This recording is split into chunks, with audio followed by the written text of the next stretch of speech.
I'm going to go ahead and move on to the longest running segment on. I could be here probably another 15 minutes or so. Okay, bet. Well, then you will be on here with us as we go on to the longest running segment on Let's Talk Football at Roundtable. Diversity with Delilah. Yeah. Gabriel. Delilah. Ooh, I'm taking it back to the 60s, y'all. Take me back. Well, first of all, Roman Gabriel is the first Filipino NFL quarterback. Okay, so that's the number one, right? Because the diversity with Delilah. So he is the first Filipino American to be an NFL quarterback, and and so that's that's one of his accolades, right? Getting in there. But all right, so he actually is a North Carolina boy.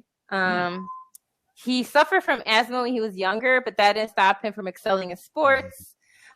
He ended up being a star quarterback at North Carolina State University. He was two-time All-American selection in 1960 and 61, academic All-America selection 1961, two-time ACC Player of the Year 1960, also 61. North Carolina Sports Hall of Fame is where he was inducted in 1971. Most Valuable Player in 1969. 1962 College All-Star Team East-West All-Star Participant. Wow. He set 22 school and 9 ACC records during his playing career as a two-way player in football. First ACC quarterback to throw for 1,000 yards in a season. In 3 seasons, threw for 19 touchdowns and ran for 15, setting the ACC record with 34 touchdowns. Led the nation in passing percentage in 1959. Still ranked 7th in career touchdown passes, 19, and completion percentage and TD responsibility, 34. So all sorts of crazy college accolades there. Also actually played baseball when he was in college as well. Led North Carolina State with 5 home runs and 18 RBIs as a junior first baseman in 1961. He was so good that after he graduated college, Governor Terry Sanford retired his jersey in 1962. Wow. He was inducted into the College Football Hall of Fame in 1989. And so that's a lot of his kind of college information. Gabriel was the number 1 draft pick in 1962 in the AFL draft. I don't know if you guys remember back in the day, right? They were kind of before the merger. Right, before the merger, you had the AFL and the NFL. And so basically he was the number 1 pick in the AFL, and then a year later, 1962, in the NFL, he actually decided to go with the Rams.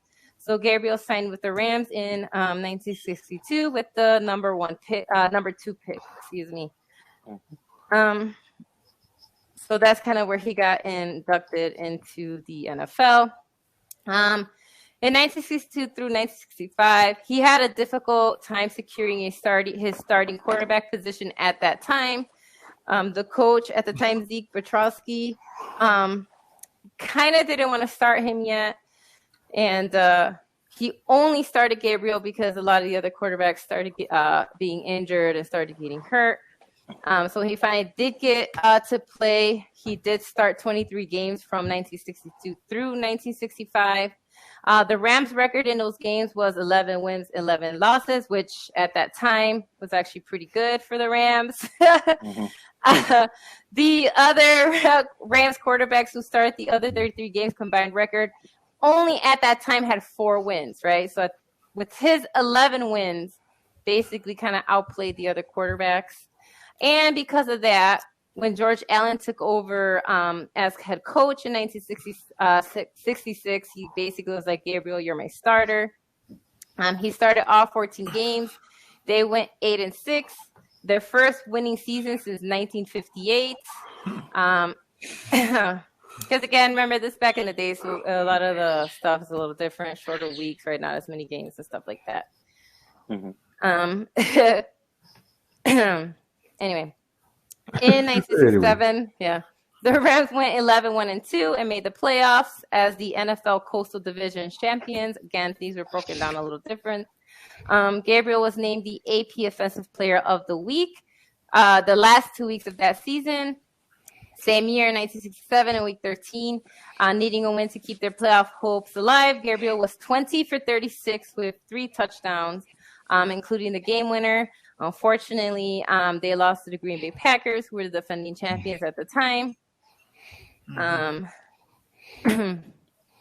In his career with the Rams, he had an 86-64-7 record and passed for over 29,000 yards and 201 touchdowns.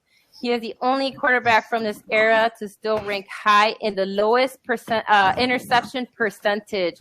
So that guy's passes rarely got caught. Okay, so he was like, when he passed, it was pretty much accurate. So that's still one of the records here. He's not in the Pro Football Hall of Fame, but he did make the Professional Football Researchers Association class of 2013. As I said, when he retired in 1977, he's ranked as the Rams' all-time passing leader. Still, no one has beat him. So we'll see if maybe see if Herbert could break that.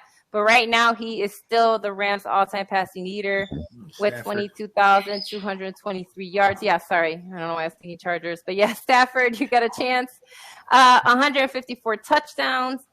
And again, threw for 7,221 yards, 45 touchdowns. Because he also played with the Eagles. So half of that was also with the Eagles.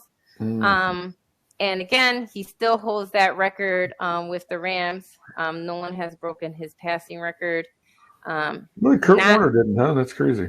Yeah. Not in the Pro Football Hall of Fame, but that's probably because, unfortunately, he made it to the playoffs but never won a Super Bowl. So I don't know. Or not Super Bowl. Sorry, at that time, the championship is not Super Bowl era. But he made playoffs multiple times. Broke all sorts of records in the NFL. Is still considered one of the better quarterbacks, but underrated. Like, no one really looks at him because he was playing for the St. Louis Rams, and it was when, the NFL was broken up into two. And no championship wins. Like, broke all sorts of records. Still holds a record for the Rams that, I don't know, maybe Stafford can break. But if he's there long enough. No championship wins. And Kurt Warner, we know his story's coming out soon. Did not break his record. So, anyway, so there you go. Brought him back from the 60s. Good stuff. I can dig it. Dig it.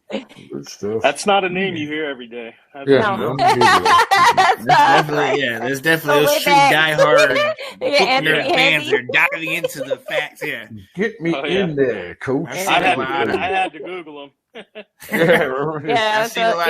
That's a lot of that. The old Steve Sable. Clips, this is like classic. old. This was pre-Super Bowl era, as he says, before the merger. A lot of stuff going on. Well, we've said that before. We don't know what the Pro Football Hall of Fame is looking for sometimes. Right? They look for name recognition. True. But anyway. We'll see. I tell you what, Phillip Rivers better get in before Roman Gabriel. That's all I'm saying. That's right. Let's get it. I agree. Let's get it. Let in Phillip Rivers. We've got to move on to our next segment. Bobby, I got a little bit more time. Just going to run in right to it. We talked about it before this. As he falls asleep. I gotta go into 5:30 in the morning, man. Oh, I hear you, brother. Man. I appreciate every second you give it to me, man. Yo, and shout out to Bobby, man. He was on Let's Talk Football. He was on Let's Talk Fantasy. Now he's on the Roundtable. Who knows, man? He might make an appearance on